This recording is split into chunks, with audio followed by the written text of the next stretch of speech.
To make sure that we open up market for our livestock products, we must manage our disease prevalence. We must manage the diseases that come with ticks and all the other things that come along. And it is the reason why I have made a policy decision that because we have never been able to manage disease around Kenya, because we vaccinate in one county, the other county has not vaccinated, disease move from here to there. We are going to carry out a national campaign, a national vaccination exercise that is going to make sure that we vaccinate our 22 million heads of cattle and 50 million heads of small stock, goats and sheep. And that exercise is because it is necessary. That vaccination is necessary because we want to create a disease-free country, and so that we can market our livestock products to destinations that today we have been denied access to certain destinations because of our disease control inadequacies. That is the primary reason. And for the avoidance of doubt, the vaccines that we will be using are produced in Kenya by Kenyans. Kevevapi, our own institution is going to produce these vaccines. We have one of the largest vaccine producers in Africa, in Kenya. Today, we are selling vaccines to other countries. And I want to tell livestock keepers, starting from myself, because among the livestock that is going to be vaccinated is my own cattle. You know? So there is an evil spirit in Kenya that is resident in some leaders. They churn out falsehood. They oppose everything for the sake of opposing. I mean, foot and mouth disease, PPR, are diseases we have been fighting ever since I was born. It is nothing new. So anybody opposing vaccination to eliminate FMD and PPR is simply mad and unreasonable and possibly stupid. I mean, honestly, how else can you explain? You know? Or maybe they don't have cattle. Maybe they don't understand what this is all about. So we are going to carry out this vaccination because it is the right thing to do, because we need to take charge of disease control and open up markets for our animal products. And we are going to use vaccines that are produced by Kenya right here at home, so that even as we develop vaccines that we are selling to other countries, we are doing the same to our country. When I was asked by the pastoralist leadership for the full implementation of the Equalization Fund, I can now confirm that between last year and this year, we have identified 1,200 projects, and we are funding those projects to the tune of 18 billion Kenya shillings. Let me also say that for the 13 years, 12 and a half years that the Equalization Fund has been in place, for 12 years, the government of Kenya spent 12 billion. In 2 years, my administration is spending 18 billion.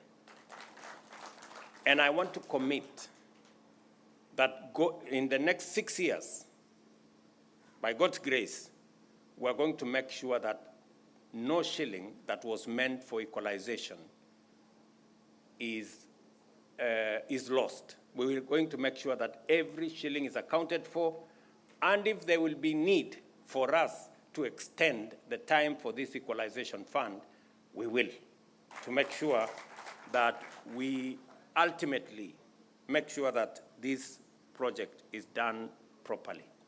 Let me also confirm that I agree that extending this program to cover 32 counties makes it inefficient. And we are spreading it too thin across too many projects and missing the impact it is supposed to create. And therefore, we will be rationalizing, we will be having a rethink of this equalization fund, and the ministers responsible will, in the first quarter of next year, provide us with a policy direction that will be approved by Parliament so that we can limit the extent to which this equalization fund is spread and make sure that we create greater efficacy. Usalama wa nchi ni ya muhimu sana, na sisi wote tuko na sehemu ya kuchangia katika mambo ya usalama. Kazi ambayo tumefanya kwa miaka miwili, nilisema ya kwamba we are going to modernize the security equipment that we have and improve on the security architecture and make it much more people-centered. We will involve leaders, we will involve citizens in making sure that they too take charge of the security of where they stay, of the security of their counties. And we have seen tremendous progress, even as we spend public resources modernizing the police, modernizing our security agencies.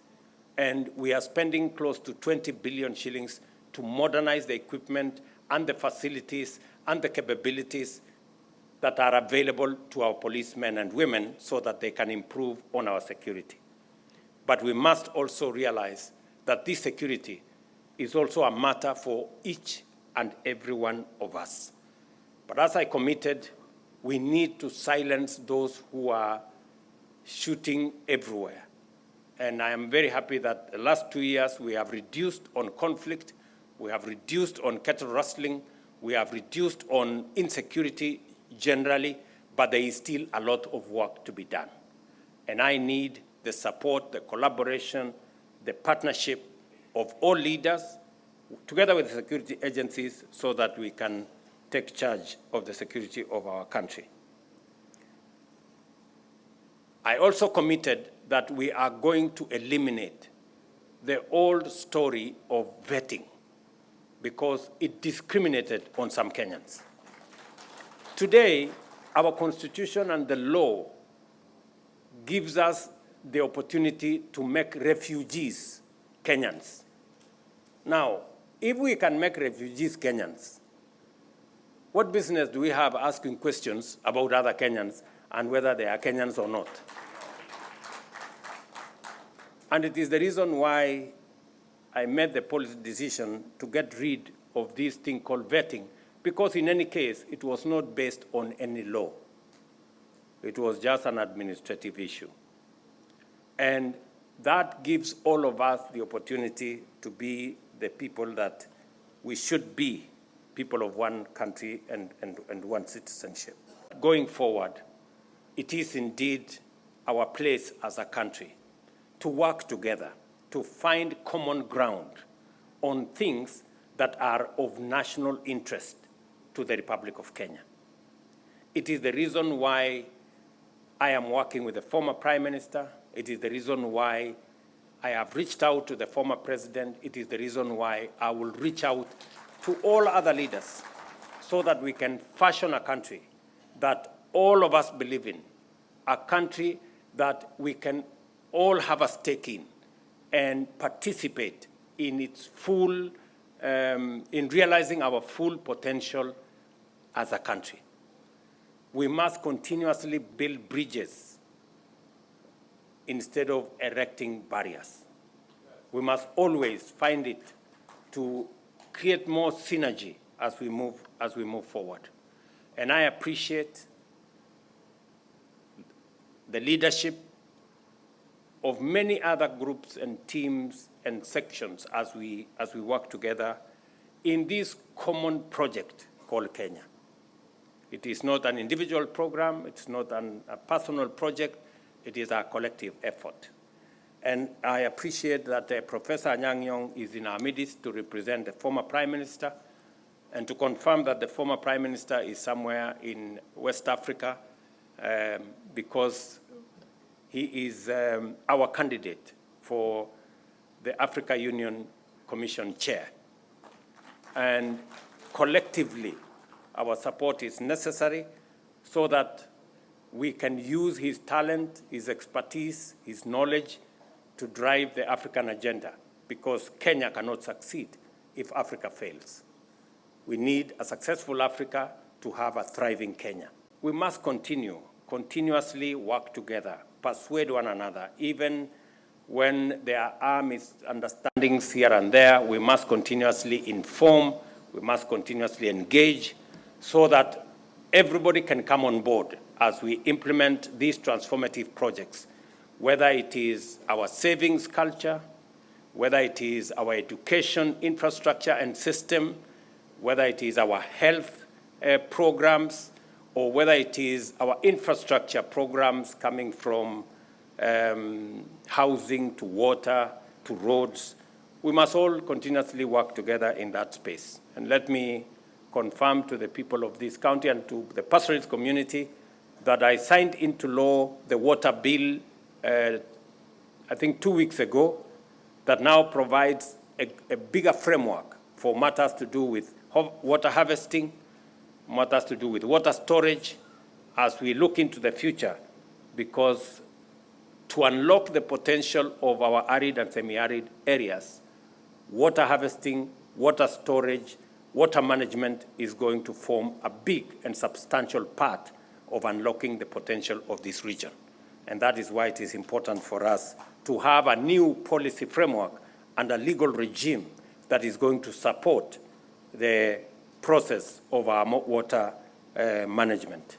Let me also confirm to you that as we hire more teachers, and this December, we are going to hire another 20,000 teachers because education is important. And I want to tell the pastoralist communities, education is still a big challenge in this region.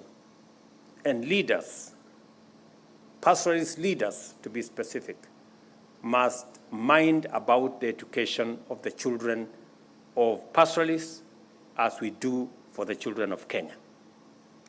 I did say before, I will repeat again, that it is time that pastoralists take up teaching as a profession.